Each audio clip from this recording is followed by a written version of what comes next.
I'm sorry for the abrupt start there. The first part of my video did not record at all. So what I'm doing here, this is some of the plastic like netting that you get from the grocery store when you buy apples or oranges. It's just the real cheap plastic netting. And I decided to try and take that and see if the alcohol inks would work for making it look kind of rustic and making it look a little bit like a fisherman's net. So that's what this is that I'm showing you. In between the colors that I used, I did blow dry it. I was not about to use the heat iron or the heat gun because I knew that that would melt the plastic. But it really turned out neat, and it's something that I would definitely do again. So take a look, and if you have any questions, let me know. What this is showing you here on the left-hand side, you see those 4 little dots. Those are the 4 magnets that I'm going to use to attach this to the front cover. This is just some scrapbook paper that the coloring was pretty close to what the map book paper was that I had used. And I'm going to attach a piece of map book scrap to the front of this little booklet here. And then I'm going to start decorating it.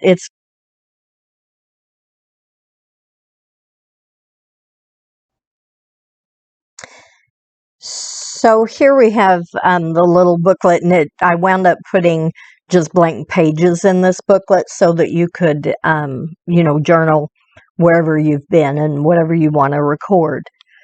What I have here is it's some netting. I've had this for years, and it's got like speckles of paint in it that makes it almost look like sand. I have no idea where I got it from. I've had it literally probably about 10 years. I have also some of the gauze, the cheesecloth that I've sprayed with Lindy sprays in different colors. I'm going to work on a fairy journal, and I thought parts of that would look good on this cover too. I'm auditioning all of these fellows to see which one I think that I like best for the cover, and I wind up using the little boy you'll see here because his hand, you can actually move it so that it's in front of the wheel, so it makes it look like he's really standing behind it and just leaning on it with his hand over it. This is that cheesecloth. I'm going to separate out the layers, and then I wanted to make some kind of ground for him to stand on because I don't want him just floating in air on this cover. So I thought between the cheesecloth and that like sandy netting that I could make some kind of ground for him here.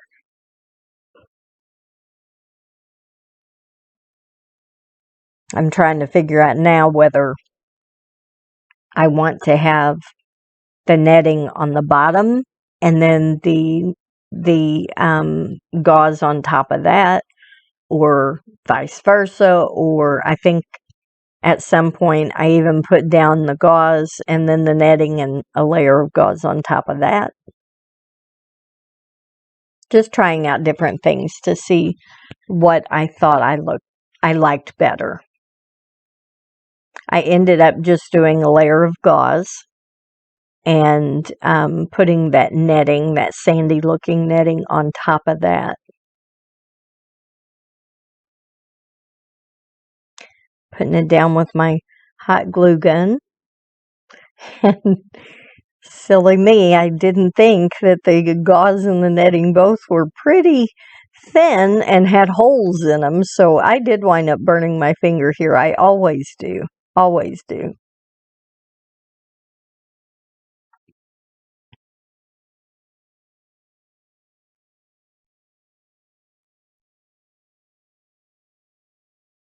I'm going to now trim the gauze and the netting. I wanted some of it to kind of hang over the edges just to make it look a little more dimensional, I guess.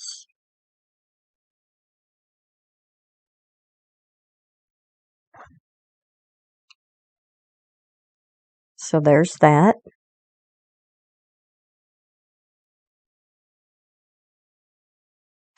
And now I'm going to put the young man on it and just kind of see if that's exactly what I want. And it is. I think it looks pretty good.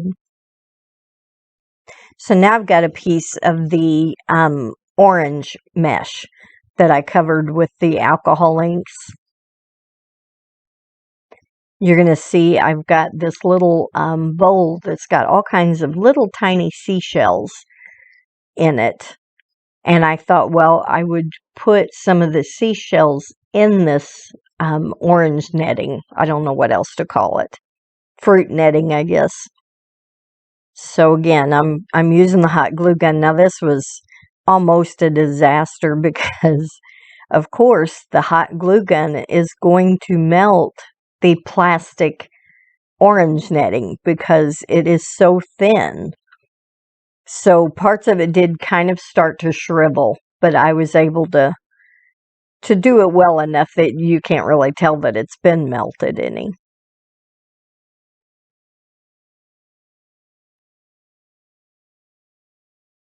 I'm going to start adding a few of those shells.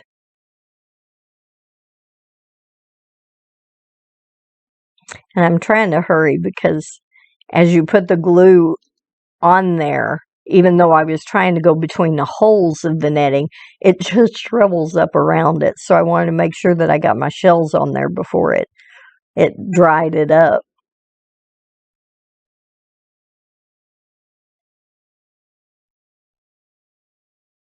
And then I folded that netting up to make it look like it was hanging with shells in it.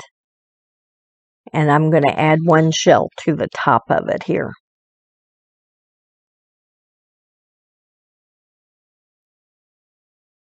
And this one, for whatever reason, I decide I'm going to hold it in my fingers and apply the hot glue to it, not realizing how very hot that one of those shells could get.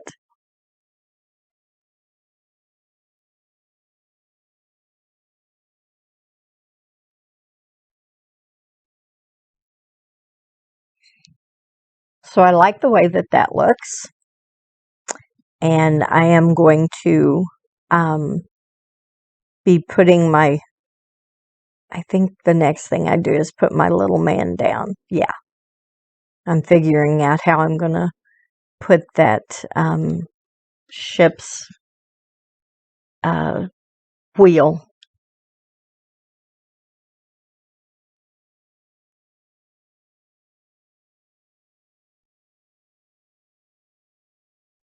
That is one of the Tim Holtz paper dolls. It got pretty hot too with that glue. And then I'm going to lift up his hand so that, like I said, I could have his hand going over the wheel, so it looks like he's resting his hand on it.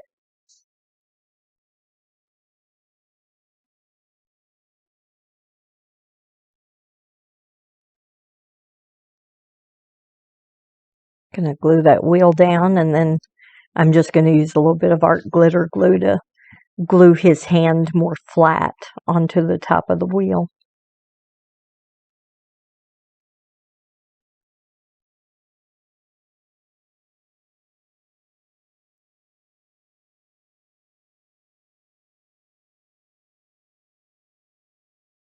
I decided to add a few of those shells to the bottom around his feet as well.